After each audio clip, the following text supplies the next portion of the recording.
habían amenazado a esta gente de que debían reformar su vida y salir de esa zona. Coronel, pero si me permite, lo que quisiéramos es entender esta discusión que se genera, porque, claro, la masacre se ha perpetrado, se habla de efectivamente gente vinculada a los remanentes de Sendero con la línea de control de los Quispe Palomino, se identifica un alias Carlos, según la fuente oficial.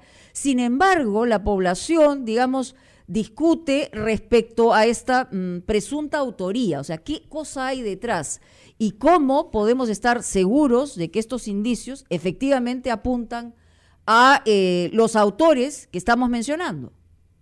Mire, han dejado su huella indeleble ahí en la escena del crimen, esos afiches que tienen fecha 10 de mayo, en donde uno lee todo su contenido y ni hablar. El analista más primario se da cuenta que es la terminología, las expresiones que utilizan este grupo militarizado, Partido Comunista Peruano, principalmente maoísmo, después excremento de perro del gordo John de Pichari, por ejemplo, que también lo mataron. Esos son términos que ellos utilizan. Y hace un año antes, en enero de 2020, también se encontraron volantes de esa naturaleza, intimidando y amenazando. Y también existen audios donde dicen que van a incendiar y van a dinamitar estas cuchipampas, los prostíbulos. O sea, hay todo indica que este grupo del BRAE son los que han llevado a cabo Lo que pasa es que a veces estos pueblos existe una especie de conspiración del silencio. Pero por miedo, porque están amenazados, porque por temor, claro, Ajá. Por temor, por miedo, porque eso es el mensaje que ellos envían también en el volante, o sea, le dicen, si van a votar ustedes por Keiko Fujimori, serán considerados traidores y asesinos, asesinos del Perú y del BRAE. Nunca, que yo conozca, antes de esto, de que un grupo terrorista haya sindicado no votar por Keiko Fujimori. En la época de Alan García jamás ellos dijeron no votes por Alan García. Entonces la pregunta es ¿por qué lo hacen? Sí, esa es la pregunta. ¿Por qué lo harían? En todo caso, quedaría claro que aparentemente favorecería a uno en desmedro del otro, y usted nos señala que no hay que, digamos, vincular políticamente una situación de esta naturaleza, y que además nos detalla los antecedentes de la presencia de estos grupos en días anteriores a elecciones. Sí, indudablemente que este grupo terrorista del BRAE se han convertido en una especie de actores políticos, han entrado en la campaña. O sea, ya en el momento que se indican no voten por Keiko Fujimori.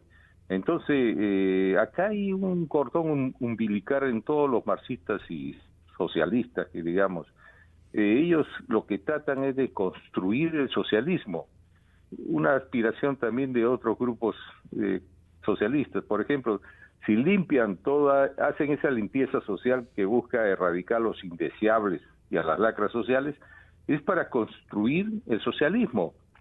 Se supone dentro de su mentalidad extremista, en su ideología ellos dividen, hay una dicotomía, dividen a los sanos, puros, honestos, y el otro son lacras indeseables que hay que destruir. Y la lista es bastante larga de estos indeseables, hay como 9 o 10. Homosexuales, no lesbianas, borrachos, prostitutas y soplones. Coronel, permítanos ir a una breve pausa para retomar nuestra entrevista y que nos dé luz.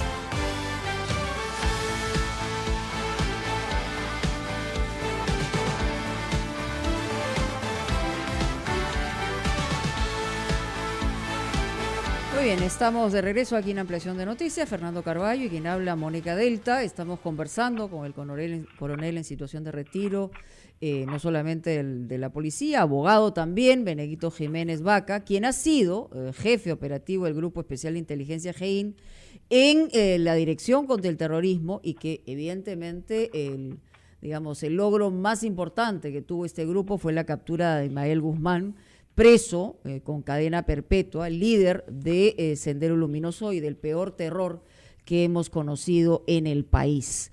El último domingo en la noche hemos comenzado a revivir imágenes espantosas y efectivamente en el BRAE alrededor de medio centenar de policías, miembros del ejército, incluso civiles han sido asesinados desde estos remanentes. Pero había dejado, Fernando, esta vinculación con la que además se genera toda una discusión, y desde mi punto de vista no tendría por qué haberla, porque desde tiempos del terrorismo más sanguinario de las huestes de Abimael Guzmán se hablaba de la vinculación con el narcotráfico. ¿Por qué sería distinto hoy, más allá de que estemos hablando de remanentes y una forma distinta de actuar? Benedicto.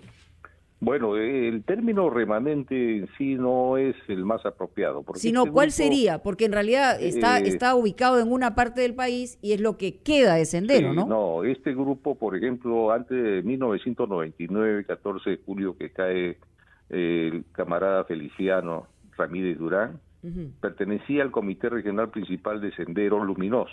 Sendero Luminoso, estamos hablando del liderado por Guzmán. Pero una vez que cayó Feliciano, ellos se separan y cortan con el pensamiento a Gonzalo y se quedan como marxismo-leninismo, movismo, y han estado haciendo acciones, y algunas impactantes, ¿no? Incluso en sus documentos ellos hacen un balance de 10 años, encontraron un documento, 10 años de lucha armada que ellos le llaman, y hacen un balance, y en esos 10 años, de 1999 al 2009, 51 militares muertos, 114 heridos, 7 policías muertos y 6 heridos, 40 ataques a los helicópteros MI-17 y algunos perforados y otros derribados, o sea, y han conseguido armas potentes. Tienen AKM, tienen MAG, FAL, granadas MGL y cohetes RPG. Pero entonces, ¿cómo lo llama, cómo se llamaría? ¿Nuevo Sendero Luminoso? ¿De qué estamos hablando exactamente?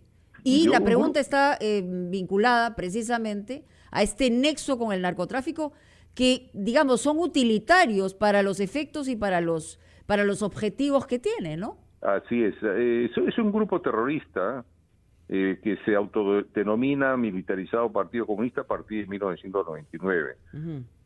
Este grupo vive en convivencia con el narcotráfico, porque esa zona es dominada por los narcotraficantes, por las firmas. Y incluso cuando protegen a los que pasan por su territorio, los mochileros, que son los que cargan la cocaína en mochilas, les cobran un cupo. O sea, quiere decir que este es una especie de mafia también. Es ahí por qué la importancia cuando Bermejo dijo una vez, el actual congresista dijo, vamos a votar a la DEA. Y claro, el enemigo común para estos grupos socialistas comunistas es el imperialismo yanqui. Y ellos lo que quieren es votar a la DEA, a la CIA y toda presencia norteamericana acá, porque ese es el enemigo común que los une. Imagínense esa zona sin la DEA, sin la CIA, sin presencia norteamericana, porque actualmente los operativos que hacen la fuerza del orden, que ellos le llaman cerco, aniquilamiento y desintegración contra ellos, si bien es cierto, la fuerza del orden participan, organizan, planifican, pero detrás de eso está la ayuda norteamericana. Eso es lo que quieren ellos. Y están felices porque, esto también explica por qué quieren votar contra Keiko, ¿por qué? Porque en el plan de gobierno de Vladimir Cerrón, porque su plan él lo ha elaborado, no señalan la lucha contra el terrorismo del BRAE, ni contra Bombadé, solamente la lucha contra el terrorismo de Estado, que nunca ha habido terrorismo de Estado en el país. Ese es un sistema, es un método sistemático, planificado de secuestro, extorsión, desapariciones. Ha habido hechos aislados que se han sancionado, se han procesado, pero no terrorismo de Estado, pero ellos lo ponen ahí. Entonces este grupo está feliz, porque no van a ser perseguidos, ya que no existe en el plan de gobierno la persecución contra ellos, van a votar a la DEA, a la CIA y toda presencia norteamericana. Felices pues. Claro. Coronel Benedicto Jiménez, ha mencionado usted el caso de Guillermo Bermejo, que en efecto es un congresista electo con alta votación en Lima y que viene siendo procesado en estos días porque está establecida su presencia en el año 8 y 9 en el BRAM, a donde sabemos que no se puede entrar si no cuenta uno con respaldos. ¿Qué es lo que sabemos? ¿Qué es lo que sabe usted? ¿Qué es lo que sabe la inteligencia profesional sobre los vínculos de este congresista electo con el terrorismo en el Braem? Mire, él está sujeto a 2 atestados que le hicieron la Dirección contra el Terrorismo. El primer atestado es por formar parte de un movimiento Todas las Voces, que era parte de la Coordinadora Continental Bolivariana. Y aquí viene la pregunta también: ¿por qué José y la camarada Vilman lanzan loas a favor de Nicolás Maduro y Evo Morales? Porque parece que hay una alianza estratégica que ya se ha formado entre el grupo del BRAE con la Coordinadora Continental Bolivariana, donde detrás de eso está Nicolás Maduro, Evo Morales. Hay toda una conspiración internacional, y ahí encaja Perú Libre y Vladimir Cerrón. Entonces entra el comandante Sacha ya, porque camarada José, que lidera este grupo, quería formar un frente único democrático, que ya lo han formado, y después entra Bermejo también ahí para armar una alianza y cuando él entra hay toda una rutina, adiestramiento de armas, le hacen firmar una carta de sujeción, y de pronto le entregan un USB con documentos para que haga agitación y propaganda en las cuencas cocaleras, como se le ha visto. Él se convierte como una especie de canciller de los grupos de los hermanos Quispe Palomino, o sea, viajar al extranjero para conectarse con organizaciones extremistas. Pero todo esto remonta al año 9, ¿no? ¿Por qué es que no se le ha investigado antes? ¿Por qué no se han establecido, si las cosas son tan evidentes como usted parece creer? ¿Por qué no se le ha hecho en un proceso mucho antes? Y tenemos que esperar que sucedan estas circunstancias para que se active la justicia. Él entró 2 veces al BRAE, 2008 y 2009, pero como yo le vuelvo a decir, el crecimiento y desarrollo de Sendero está en función de la ignorancia que nosotros tenemos de estos grupos. Hemos dejado de estudiar y combatir estos grupos hace muchos años. Nos dimos una borrachera triunfalista con la captura de Guzmán y nos olvidamos que Guzmán estableció una estrategia ideológica y política para conquistar el poder a través de las urnas. O sea, la imagen que tenemos de Abimael Guzmán que dice, bueno, en este momento habrá una derrota militar, pero seguiremos, y si toma 1000 años, los 1000 años los tomaremos, ¿no? Claro, nunca se puede dar una derrota total si no se da en 3 ámbitos: militar, ideológica y política, y nosotros no descuidamos esa parte ideológica política. Entonces ahí aparece un plan de construcción en el 2008, encontrado en la celda de Guzmán, donde dice la hoja de ruta: conquistar el poder a través de las urnas, porque ellos, los socialistas, claro, los socialistas siempre piensan de que se puede conquistar el poder a través de las armas, pero también otras formas. Pero decir, digamos, socialistas, estamos hablando de este Partido Comunista que está vinculado, digamos, al pensamiento maoísta, marxista, ¿no? Leninista. Claro. Entonces, cuando aparece este plan de construcción, crean el Movadef, después crean CONARE-SUTE también, el mismo Movadef, después crean la Federación Nacional de Trabajadores de Educación Peruana, y ahí encaja Pedro Castillo. Señor Jiménez, ahora, lo que usted dice es que nos hemos descuidado durante 12 años de la lucha contra el terrorismo en el BRAE, años durante los cuales teníamos la asesoría de la inteligencia norteamericana y 10% de nuestra Fuerza Armada en el BRAE, y durante esos años hemos tenido logros importantes, tanto en el Guayaga como en el BRAE. Es cierto que no se ha resuelto el problema, lejos de eso, pero ¿está usted seguro que nos hemos confundido con la victoria sobre Sendero el año 92 y no hemos actuado esos últimos 12 años? En cuanto a este grupo de la nueva fracción roja que le conocen, liderada por Guzmán, sí, no hemos descuidado en la parte ideológica política, porque ellos han tenido una penetración en estos centros de ideologización que le llaman, que son las universidades, los institutos, las escuelas, y los maestros juegan un rol importante en esta propagación de sus ideas. No quiero decir que todos los maestros son terroristas, pero el CONARE-SUTE sí se demostró que estaba vinculado al Movadef. El otro grupo, ha habido importantes capturas, pero no basta solamente la parte militar. Por ejemplo, ¿por qué atacan este grupo del BRAE, esa zona de San Miguel de N? Porque no hay ausencia del Estado. Entonces ellos llegan ahí y se erigen como autoridad política, militar y también moral, ¿no?